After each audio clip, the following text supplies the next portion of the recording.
Good morning विद्यार्थियों। भारत के भूआकृतिक प्रदेश की श्रृंखला में ही आज लेक्चर सीरीज 3 के अंतर्गत उत्तर का विशाल मैदान भूआकृतिक प्रदेश का विश्लेषण करेंगे, जो कि BA part 3rd year paper 2 geography of India के अंतर्गत है। मैं Balluram Meena, assistant professor geography, government college Mangrol द्वारा, यूनिवर्सिटी ऑफ कोटा।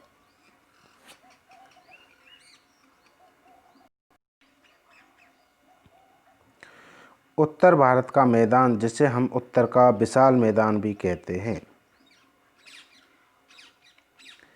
उत्तर भारत के मैदान का निर्माण मुख्यतः गंगा, ब्रह्मपुत्र तथा सिंधु नदी द्वारा लाए गए अवसादों के निक्षेपण से हुआ है। भारत में उत्तर भारत के मैदान को उत्तर से दक्षिण में क्रमशः भाबर, तराई व जलोढ़ मैदानों में बांटा जाता है। जलोढ़ अवसादों की आयु के आधार पर जलोढ़ मैदान को पुनः बागर व खादर नाम के उपविभागों में बांटा जाता है।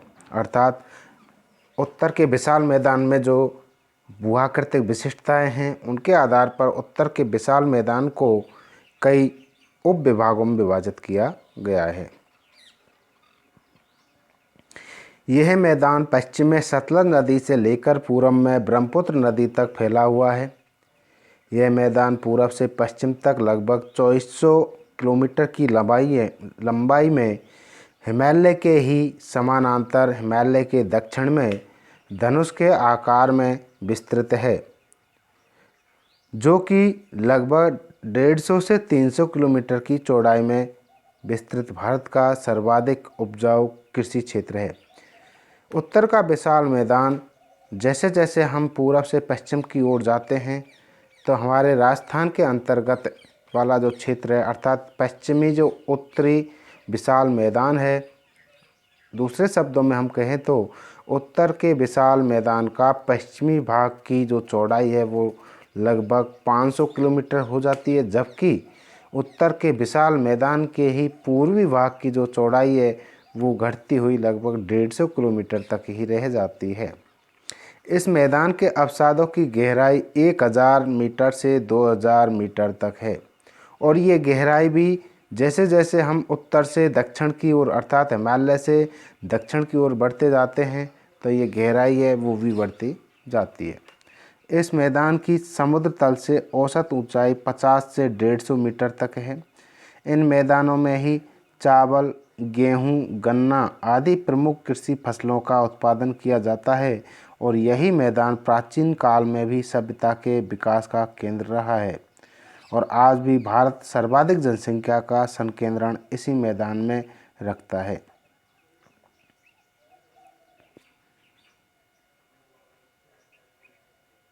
उत्तर भारत के मैदान का विभाजन।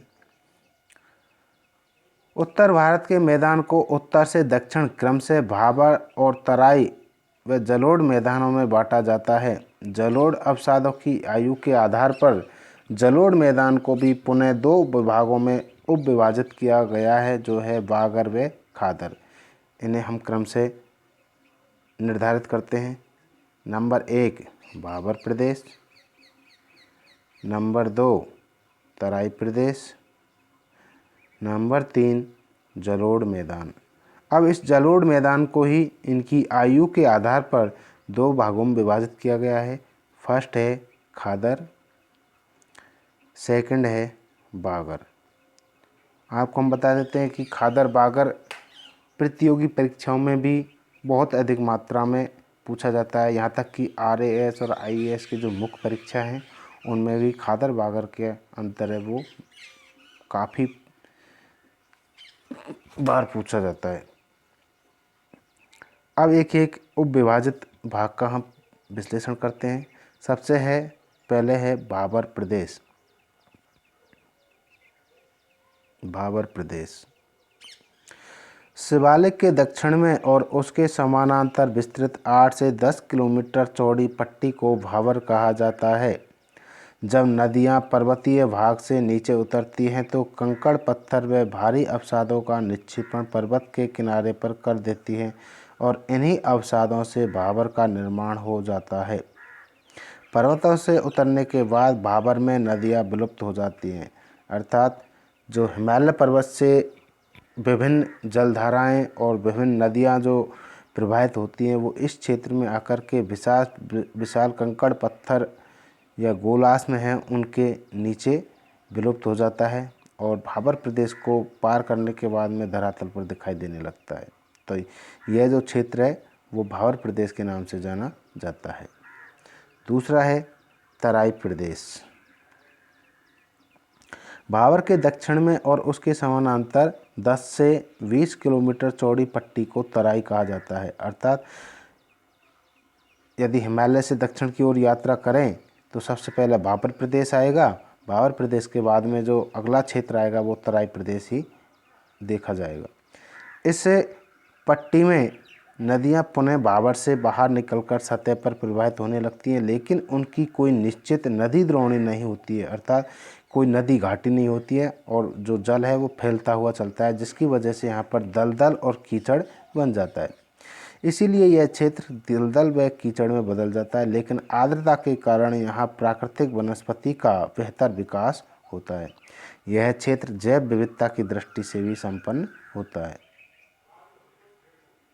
अर्थात जो दलदल है अर्थात तराई क्षेत्र है वो जैव विविधता की दृष्टि से संपन्न है।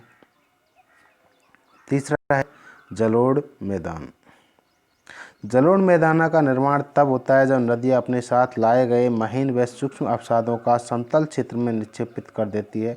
इस मैदान में बिसर्प, ऑक्सबो, जिसे हम गोखुर झील भी कहते हैं या बिसर्प झील भी कहते हैं, ये पाई जाती है तथा थोड़े थोड़े समय के अंतराल के बाद बाढ़ आती रहती है।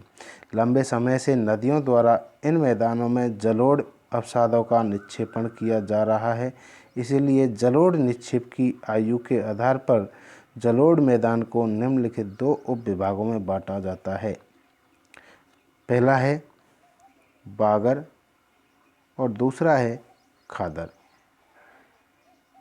तो हम पहले बागर के बारे में देखते हैं। बागर पुराने जलोढ़ मैदानों को बागर कहा जाता है, अर्थात ये बाढ़ के मैदान के वे क्षेत्र हैं, ऊपर स्थित क्षेत्र हैं जहाँ प्रतिवर्ष नदियों की बाढ़ का पानी नहीं पहुँच पाता है। ये खादर मैदान की तुलना में कम उपजाऊ कहते हैं। तो सरल शब्दों में हम बता देते हैं कि प्रतिवर्ष नदियों के बाढ़ का पानी जहाँ पहुँच जाता है वो तो खादर कहलाता है और जहाँ पर नहीं पहुँचता है वो बागर कहलाता है। दूसरे शब्दों में कहें तो नवीन जलोढ़ क्षेत्र हैं उन्हें खादर और प्राचीन जलोढ़ क्षेत्र हैं उन्हें बागर कहते हैं। दूसरा है खादर। नवीन जलोढ़ मैदानों को खादर कहा जाता है। ये प्राय बाढ़ के मैदानों में स्थित होते हैं और यहाँ प्रतिवर्ष नदियों द्वारा जलोढ़ निक्षेप का नवीनीकरण होता रहता है। ये सर्वाधिक उपजाऊ जलोढ़ मैदान है। उपयुक्त विभाजन के अलावा उत्तर भारत के मैदान को नदी अवसादों के निक्षेपण के आधार पर विशाल मैदान के उच्चावच में पाई जाने वाली महत्वपूर्ण प्रादेशिक विभिन्नताओं के कारण विशाल मैदान को प्रादेशिक तौर पर मुख्य रूप से 4 निम्न उप विभागों में विभाजित किया जाता है। नंबर 1 है राजस्थान या सिंध का मैदान। नंबर 2 है पंजाब का मैदान। नंबर 3 है गंगा का मैदान। नंबर 4 है ब्रह्मपुत्र का मैदान। पुनः आपको एक बार दर्शा दें। नंबर 1 राजस्थान या सिंध का मैदान। नंबर 2 पंजाब हरियाणा का मैदान। नंबर 3 गंगा का मैदान। नंबर 4 ब्रह्मपुत्र का मैदान। तो इस तरीक़ा से प्रादेशिक आधार पर भी उत्तर के विशाल मैदान को 4 भागों में विभाजित किया जाता है। तो आज हमने देखा है उत्तर का विशाल मैदान, जिसका उच्चावचीय दृष्टि से या भू आकार की दृष्टि से विस्तार से विश्लेषण किया है। धन्यवाद।